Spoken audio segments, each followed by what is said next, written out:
BRS పార్టీలో ముసలం మొదలైనట్టుగా కనపడుతుంది. ఎందుకంటే జీవన్ రెడ్డి గారు ఎప్పుడైతే కాంగ్రెస్ పార్టీని వదలాలి, బీఆర్ఎస్లకు పోవాలి అంటే ఆ పార్టీలో ఉన్న నాయకులు జీవన్ రెడ్డి గారు చేరిక మీద వాళ్ళకే కొంత అండర్స్టాండింగ్ లేకుండా ఉన్నట్టుగా క్లియర్గా కనపడుతుంది. ఎందుకంటే హరీష్ రావు గారు సీనియర్ నాయకుడిగా ప్రాంతంలో ఉండి హరీష్ రావు ఏ రోజు కూడా జీవన్ రెడ్డి గారిని పార్టీలోకి ఆహ్వానించడానికి కానీ ప్రయత్నాలు కానీ చేసినట్టు కనపడలేదు.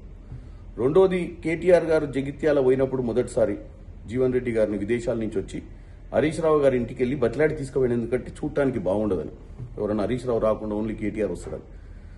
నెక్స్ట్ డే ఎప్పుడైతే కేసీఆర్ ఫామ్ హౌస్కి తీసుకుపోయారో జీవన్ రెడ్డి గారిని, హరీష్ రావు గారు పోకపోవడంలో కూడా మనకు క్లియర్గా కనపడుతుంది అంతర్యం. ఇక పోతే ఆల్రెడీ ఆ పార్టీల కవిత పార్టీతో సరిపోక కొత్త పార్టీ పెట్టి బయటకు వచ్చింది. ఇప్పుడు హరీష్ రావు గారు ఈరోజు పొద్దున్నే, ఎందుకంటే కేసీఆర్ గారు సంవత్సరం రోజుల తర్వాత మొట్టమొదటిసారిగా ఒక బహిరంగ సభకు జగిత్యాలకు వచ్చింది కూతురు ఈరోజు. దానికి హరీష్ రావు గారు అటెండ్ కాకుండా ఢిల్లీ ప్రయాణం చేయండి.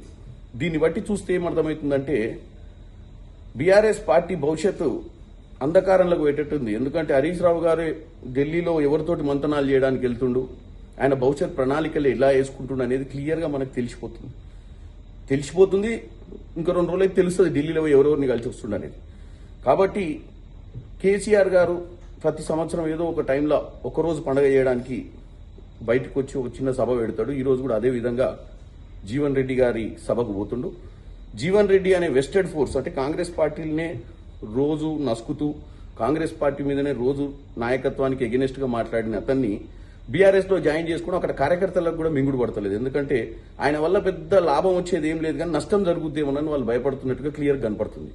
కాబట్టి వీళ్ళు ఏంటంటే వీళ్ళు పొద్దున్న లేస్తే ఏదో షో పుట్టప్ చేయాలనుకుంటారు, కానీ వాస్తవంగా వాళ్ళలోనే పలు సమస్యలతో సతమతమవుతూ మా దగ్గర ఉన్నటువంటి మేము ఎవరినైతే జీవన్ రెడ్డి లాంటి సీనియర్ నాయకులు, ఆయన సీనియర్ నాయకుడే, కానీ ఆయనను ఎన్నోసార్లు ఎన్నో విధాలుగా బతలాడి ఆయనను ఏదో విధంగా ఆయనకు సముచిత స్థానం కల్పించినా ఇక్కడ నచ్చక అక్కడికి పోతుండు. కాబట్టి ఆయనకు అవగాహన లేదు అక్కడ ఏం జరుగుతుందో. ఆడ ఒక్కరోజు పండుగనే, మొదటి రోజే ఈ వీవీఐపీ, తర్వాత అక్కడున్న నాయకులను అడిగితే చెప్తారు వాళ్ళ బతుకులు ఎట్లయితే.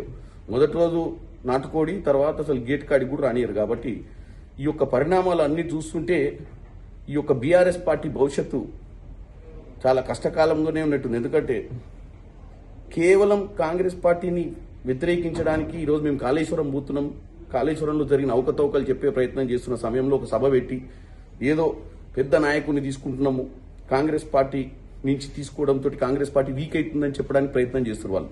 కాంగ్రెస్ పార్టీ వీక్ కావట్లే, బీఆర్ఎస్ పార్టీలనే ముసలం మొదలైంది, మునిగిపోయే పొడవ మాదిరిగా తయారైంది.